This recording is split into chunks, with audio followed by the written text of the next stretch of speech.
Stop! Ariana wouldn't get with you even if she tried. Are you sure? She was texting me last night, and them things say otherwise. I see my first girl, Becca, making out with Devontae. I made this shit look sweet. I made this shit look.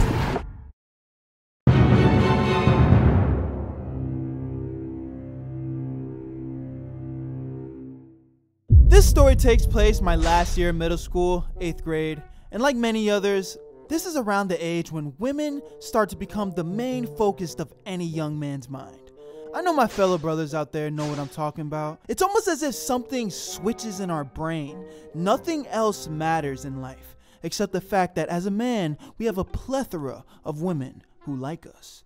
Or at the very least, we want the girl that we like to like us back. Mostly so we could brag to the homies, cause let's be honest, we all felt a little insecure about our love interests at the time. Everybody wants to feel like the man, and that homie street cred is very valuable. Now, even though I've had my fair share of L's when it came to women, as many of you know, I fell in love with a thought, part 1 and 2. She doesn't want you, bro. Talking about me, of course. Oh, and let's not forget, he's just a friend, she said. All terrible stories about how I got played like a chump from women. But anyway, the point I'm trying to make is I've taken L's too, my nigga, when it comes to these women. Now, my homie at the time, Devontae, he was a whole different story. Now, that's not his real name, but for the sake of the story, that's what we're gonna call him. Now, the thing about Devontae was, if I'm gonna call a spade, and I ain't even trying to hype this nigga up and suck him off or nothing. Pause. All the hoes loved this man. Like, if you walked up to any girl at our school at the time and asked them who they thought the cutest boy was, this nigga is gonna be in their top 3 at least. This man was dating an 8th grader back when he was in 6th grade. That's some impossible shit to pull off, no cap. And he also played basketball, but he was the best player on the team. And did I mention this nigga was 6'3" in fucking middle school, bro? That off-rip made this nigga an NBA prospect. He had the hoes lining up drooling over him like it was a goddamn Magic Mike show. Now let me stop stroking his cock. Pause. But he had what y'all call the unspoken riz. Then there was me. Poor me. I wasn't that bad, but because, as I mentioned before, I had a long list of L's when it came to women.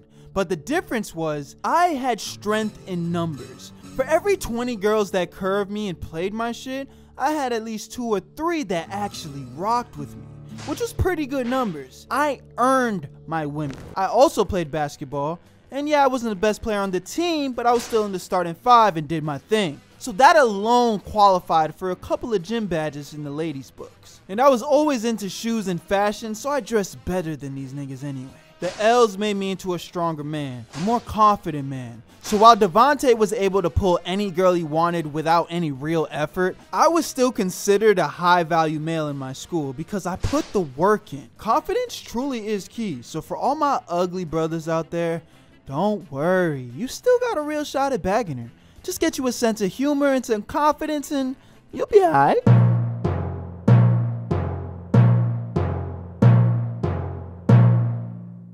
So if it wasn't clear already, even though me and Devontae were cool friends for all of our middle school years, we pretty much had what you would call a friendly rivalry. He was low-key jealous of my confidence and ambitious nature, while I was jealous of how naturally talented he was at everything. It really felt like we were on some Naruto and Sasuke shit.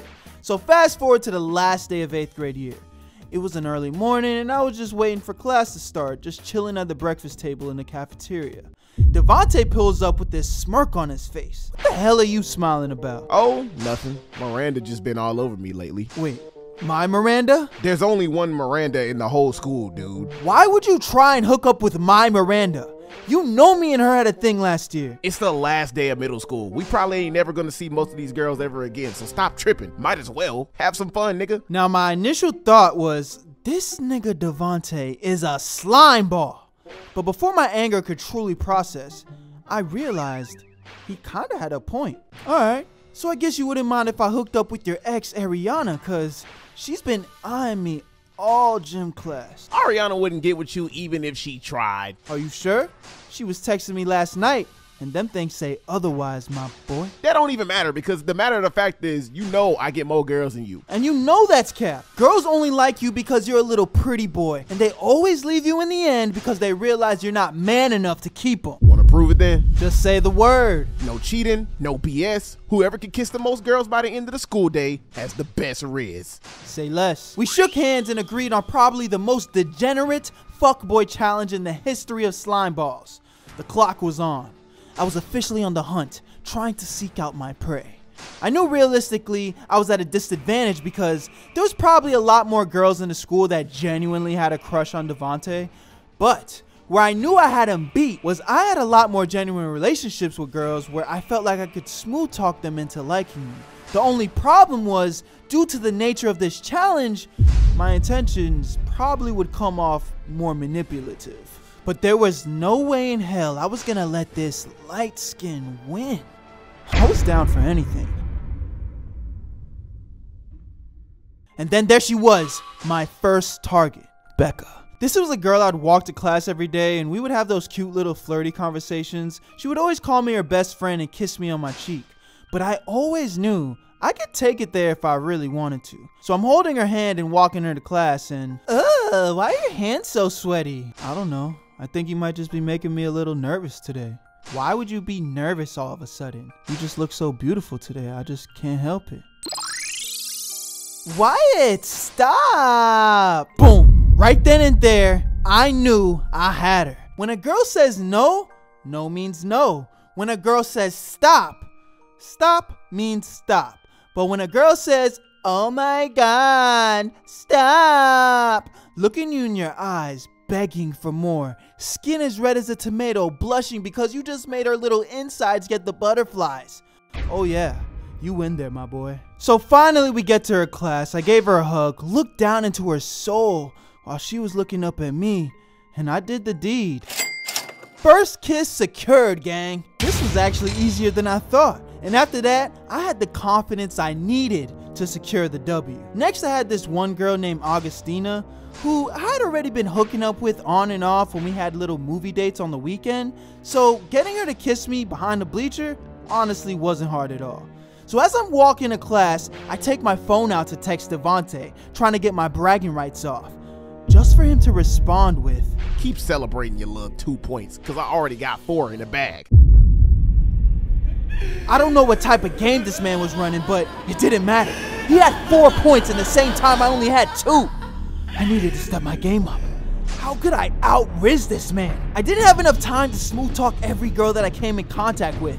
I needed easier wins. For all my ladies watching, please forgive me. Remember, I was in 8th grade, and this was just degenerate behavior.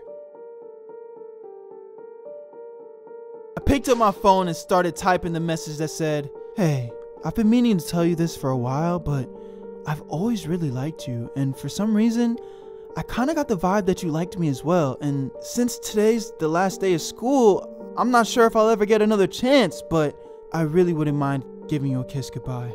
And then I sent it to every girl that I had as a contact in my phone that went to my school. I know, it just sounds stupid, but I didn't know what came over me. I didn't want to lose to Devontae no matter what. I was literally willing to risk it all. As I sat in class, nervous as fuck, because if all these women curved me, that alone would completely destroy my self-esteem.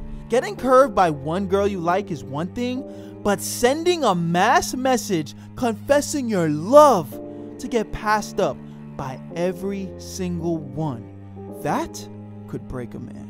But to my surprise, the opposite happened. My phone started blowing up one by one as girls started to tell me they always had a crush on me as well, and they wouldn't mind kissing me goodbye either.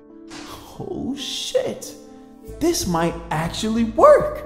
I'm setting up appointments behind the bleachers, the school bathroom, stalls, skipping class, going to different lunches just to meet up with girls left and right, racking up kisses. So I'm walking over to the school water fountain to link up with this girl, let's just call her Kiki, and as I'm leaning in to kiss her, at the corner of my eye, I see my first girl, Becca, making out with Devontae.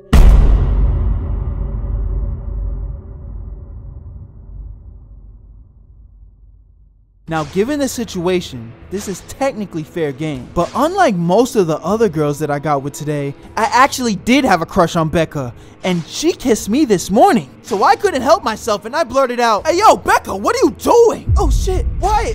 It's not what it looks like." Nigga, why are you cock blocking right now? Wasn't you just about to get with Kiki? "Wait, what? You and Becca are a thing?" No, I told you, I like you, Kiki." "Wait, you like Kiki? Then why did you kiss me this morning? You kissed Becca this morning?" And Ostina, Sarah, Lily, Sammy, Carla, Carly, and Jenny. Bruh, you're acting like you didn't kiss 8+ girls today too. Frick! Oh yeah, I did do that. In this moment, Kiki and Becca's faces turned so red and so angry, I didn't know what the hell was gonna happen. They backed me and Devontae into a corner and just started going off on us. They started causing so much commotion, random people in the school started surrounding us like it was a fight. And naturally, more and more girls that we hooked up with today started to realize what was going on. It was pointless to try and defend ourselves. It was getting so bad that some of the girls started even fighting each other. Bro, I think we might have taken this too far. I think you might be right. What do you think we should do? I mean, there's still a couple of girls I haven't got to look up yet, so I'm probably hitting them up and trying to... Are you an idiot? The challenge is over. None of that shit matters anymore. My bad. You right. I stood up shameless and got ready to take on what we started. And I yelled out to everyone, "Stop! Just look! This was all just some stupid challenge that me and Devontae started between each other. And it was completely wrong, and none of you guys deserve this. We're both sorry, and I know you guys are gonna hate us forever, but don't take it out on each other." With perfect timing, the bell rang for the next period, and all the girls just went their separate ways and didn't even say a single word. To be honest, I didn't really know how they felt about the situation because right after that day, it was summer and I never really saw most of those people again. Me and Devontae stayed cool, I guess, but our friendship was never the same after that. And for most part, the situation just taught me a valuable lesson that it's never worth ruining relationships with people you actually care about just to prove a point to someone who doesn't actually care about you that much. We were really young, so in retrospect, none of this shit really even mattered, but I guess it was still a great lesson nonetheless.